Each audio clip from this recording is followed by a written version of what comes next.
Hello আসসালামু আলাইকুম, আমি সেলিনা রহমান। আমন্ত্রণ জানাচ্ছি আপনাদেরকে আমার কুকিং এবং লাইফস্টাইল চ্যানেলে আজকে টিউটোরিয়াল দেখানোর জন্য। আজকে টিউটোরিয়ালটি মোরাললেস টিউটোরিয়াল কম, ইনফরমেশন বেশি। আমি চেষ্টা করি সবসময় ইনফরমেশন, এমন কিছু ইনফরমেশন পাস করতে যেগুলো স্পেশালি প্রবাসীদের খুব হেল্প হবে, যারা দেশ ছেড়ে দেশের বাইরে আমরা বসবাস করছি। এবং দেশের বাইরে এমন অনেক কিছুই আসলে আমরা মিস করি, যেগুলো আমরা অনেক সময় আমাদের আশপাশে থাকলেও সেটা আমরা জানি না, বা সেখান থেকে আমরা খুঁজে বের করতে পারি না, যে জিনিসগুলো আমরা মিস করি। সো আমার আজকের ভিডিওটি অ্যাকচুয়ালি সেই উদ্দেশ্যেই করা। তো চলুন আমি কিছুটা আপনাদেরকে ইনফরমেশন দেই শুরুতেই কি নিয়ে আজকের ভিডিও। আমরা যারা দেশের বাইরে থাকি তারা অনেক সময় খুদের ভাত, বা অনেক জায়গায় অনেক দেশে অনেক অঞ্চলে এটাকে বউয়া বলে, অনেকেরই পছন্দ যারা খুদের ভাত রান্না করে, খুদের বউয়া রান্না করে, খুদের পোলাও রান্না করে, ডিম ভাজি, ভর্তা, সকালবেলা নাস্তার জন্য এটা খুবই জনপ্রিয় আমাদের দেশে। তো আমার একটা স্পেশাল ফাইন্ড, অনেকেই হয়তো এটা অলরেডি পেয়ে গেছে, জানে, আর যারা জানেন না তাদের জন্য অবশ্যই এটা নতুন, হয়তো ভালো লাগবে। একটা দোকান, এক ধরনের দোকান, সেটা সব জায়গায় থাকে, সেটা আমেরিকার একদম ছোট শহর থেকে শুরু করে বড় শহর সব জায়গায়, এবং অন্যান্য দেশেও আই বিলিভ থাকা উচিত। এশিয়ান যাদেরকে মিন করে, actually Japanese, Korean, Vietnamese, Chinese, তো এদেরকে এশিয়ান বলা হয়। এদের কিছু গ্রোসারি স্টোর থাকে যেগুলোকে এশিয়ান গ্রোসারি বলা হয়। সেই এশিয়ান গ্রোসারিতে ওদের এরকম প্যাকেট থাকে যেগুলো ব্রোকেন রাইস, আমি জানি না কতটুকু দেখা যাচ্ছে, ব্রোকেন রাইস হিসেবে এটা অ্যাকচুয়ালি লেখা থাকে। ব্রোকেন রাইস, এটা জেসমিন ব্রোকেন রাইস। এটা হচ্ছে জেসমিন ব্রোকেন রাইস। তো এটা হচ্ছে সেই খুদের চাল, যেখানে এই জেসমিন চালটা বিক্রি হয়, যত ছোট দোকানই হোক সেখানে এই ব্রোকেন রাইস এটা থাকবেই, কারণ ওরাও এই ব্রোকেন রাইস দিয়ে কিছু একটা খাবার খায়, যে কারণে এটা ওদের দোকানে অ্যাভেলেবল থাকে। আশা করছি আমার এই আজকের ভিডিও দেখে যারা এই পর্যন্ত এই ইনফরমেশনটা যাদের অজানা ছিল তারা সবাই উপকৃত হবে। তো যাই হোক, যতটুকু ইনফরমেশন আমার দেয়া দরকার ছিল ব্রোকেন রাইস হিসেবে, তো রাইসের জন্য ততটুকু আমি দিয়ে দিলাম। এখন আমি যেটা করব, কিভাবে আমি এই খুদের ভাতটা রান্না করি, এটা রান্না করতে আসলে কোনো স্পেশাল কোনো মশলার দরকার হয় না।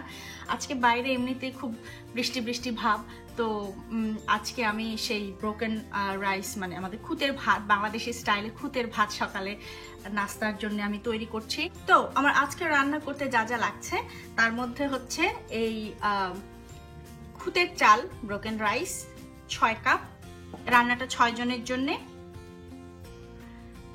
1 কাপ মোটা করে কুচি করা পেঁয়াজের কুচিটা একটু মোটা মোটা করে করতে হবে।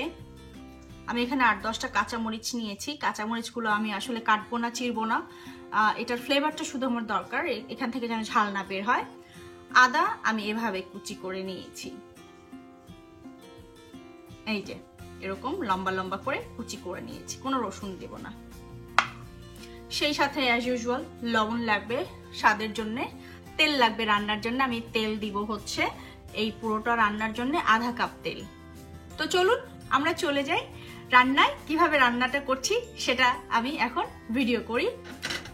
তো আমি প্রথমে যে কাজটা করছি সেটা হচ্ছে তেলটা দিয়ে দিচ্ছি। আমার হাঁড়িটা হালকা গরম হয়ে গেছে। বউয়া মানেই হচ্ছে খুব সিম্পল এবং অল্প মশলা দিয়ে, মশলা যত পারা যায় কম দিয়ে, একদম খুব সাধারণভাবে এটা রান্না করা। তো এর মধ্যে কোনো গরম মশলার তেমন কোনো ব্যবহার হয় না, কিন্তু আমি একটি তেজপাতা দিব। তেজপাতা দেওয়ার পরে প্রথম যে কাজটা করব সেটা হচ্ছে আদা কুচি দিয়ে দেব, কারণ এই আদার ফ্লেভারটা আমার লাগবে। এখানে আমি আদা নিয়েছি প্রায় 2 ইঞ্চি লম্বা, এক টুকরো আদা কুচি করে নিয়েছি। এখানে প্রায় 2 টেবিল চামচের মতো হবে। তো এটা আমি একদম ভেজে নিব না, মানে ভাজা ভাজা করতে হবে না, জাস্ট ফ্লেভারটা একটু তেলে ছাড়লেই হবে। খেয়াল রাখতে হবে কোনো মশলাই যেন পুড়ে না যায়, আই মিন আদা অথবা পেঁয়াজ কোনোটাই যেন পোড়া না লাগে, কারণ হচ্ছে পোড়া লেগে গেলে বউয়ার রঙটা লাল হয়ে যাবে। তো আমি এখানে হালকা করে জাস্ট ভেজে নেব যাতে পেঁয়াজটা যেন একটু সেদ্ধ হয়। পেঁয়াজটা সেদ্ধ হয়ে গেছে কিন্তু এখনও কিন্তু লাল হয়নি। এই অবস্থায় আমি চালটা ঢেলে দিলাম। খুবই সাধারণ একটা রান্নার রেসিপি। আমি চালটা দেওয়ার পরে চুলার আঁচটা হাই থেকে মিডিয়ামে দিয়ে দিচ্ছি যাতে এটা ভাজার সময় নিচে পোড়া না লেগে যায়। এবং এতে আমি এখন লবণও দিয়ে দেব। লবণটা যে যার আন্দাজ মতো দেবেন, তবে আমার আন্দাজটা যেটা সেটা হচ্ছে 1 কাপ চালে আধা চা চামচ। চুলাটা মিডিয়াম থেকে লোতে রাখতে হবে যাতে করে নিচ থেকে পোড়া না লাগে। আমরা ভেজে নিচ্ছি কিন্তু নিচে পোড়া লাগানো যাবে না, তাহলে রংটা কালো হয়ে যাবে। এখন আসি পানির ব্যাপারটা। পানি আমি কিভাবে দিব? চালটা ধুয়ে আমি যে বলে রেখেছিলাম, সেই বলে চালটা ধোয়ার পরে যতখানি হয়েছে ঠিক ততখানি পানি দেওয়ার পরে আমি আরও এখানে 1 কাপ পানি বেশি দিব। জেসমিন চাল যেহেতু খুব তাড়াতাড়ি কিন্তু সেদ্ধ হয়ে যায় এবং নরম হয়ে যায়, স্টিকি হয়ে যায়। জেসমিন চালটা যে কোনোভাবে রান্না করলেই সেটা একটুখানি স্টিকি হয়ে যায়, মানে একটার সাথে আরেকটা লেগে লেগে যায়। তো সেই ক্ষেত্রে আমি চালটা ধোয়ার পরে, এর মানে এই না কারণ ধোয়ার পরে কিন্তু চালটা আসলে ফুলে যায়, এটা আপনাদের মাথায় রাখতে হবে। তো আমি ওই সমান যে পানির কথা বললাম তার মানে এই না যে 6 কাপ চাল আমি দিয়েছি 6 কাপ পানি দিব না, সেটা চালটা ধোয়ার পরে বলে যতখানি পরিমাণ চালটা হয়েছে মানে যতখানি পরিমাণ বোলটা ভরেছে ঠিক ততখানি পরিমাণ পানি আমি এখন এখানে দিব।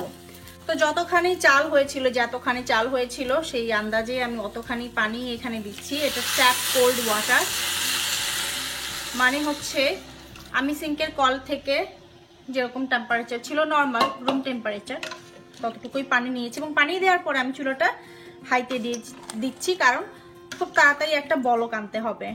এবং এটা দেওয়ার পরে আমি আরও এর মধ্যে অ্যাডিশনাল 1 কাপ পানি দেব। আশা করি আপনাদের বুঝতে কোনো অসুবিধা হচ্ছে না। চুলার আঁচটা বাড়ানো আছে, আমি এখন এটাকে ঢেকে দিচ্ছি ঢাকনা দিয়ে। হাই হিটে অপেক্ষা করব বলক আসা পর্যন্ত।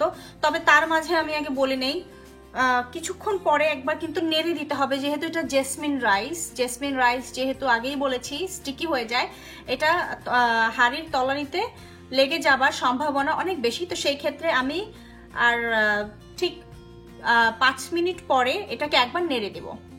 যেমনটি বলেছিলাম 5 মিনিট পরে এটাকে নেড়ে দিতে হবে।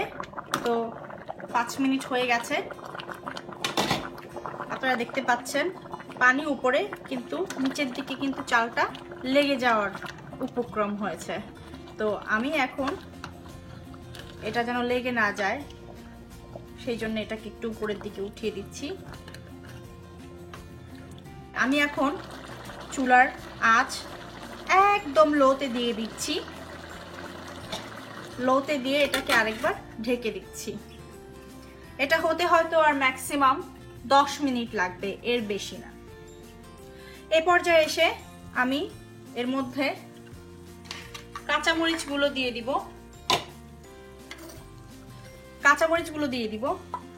কাঁচামরিচগুলো দিয়ে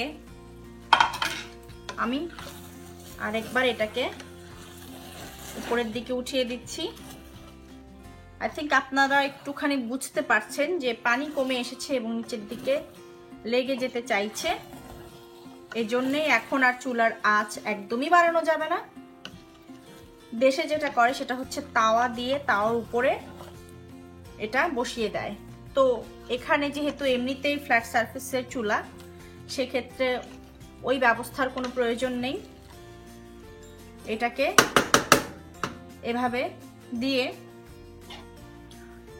আমি এটাকে একদম ফাইনালি ঢেকে, আর আমি খুলবো না এটা পুরোটা না হয়ে যাওয়া পর্যন্ত, একদম লো হিটে দিয়ে এটাকে রেখে দিব যতক্ষণ না পর্যন্ত এটা সেদ্ধ হয়ে যাচ্ছে পুরোপুরি।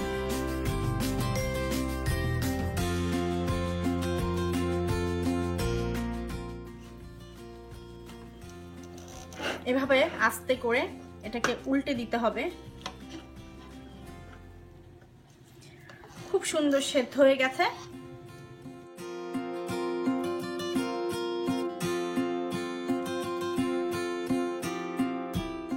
পেঁয়াজগুলো না পোড়ার কারণে আপনারা দেখতে পাচ্ছেন একদম খুব ধবধবে একদম পরিচ্ছন্ন একটা রং এসছে বউয়ার, খুব সুন্দর একটা ফ্লেভার এসছে, আদা, কাঁচামরিচ, পেঁয়াজ, ও মাই গড। এবং আশা করি আপনারা বুঝতে পারছেন যে এটা ঝরঝরা হয়েছে। এখন তো একদম ধোয়া ওঠা গরম, সেই জন্য হয়তো মনে হতে পারে যে নরম নরম, বাট আসলে এটা একদমই ঝরঝরা। এই যে বিশেষ করে খাওয়ার সময় তো পুরোই ঝরঝরা হয়ে যাবে।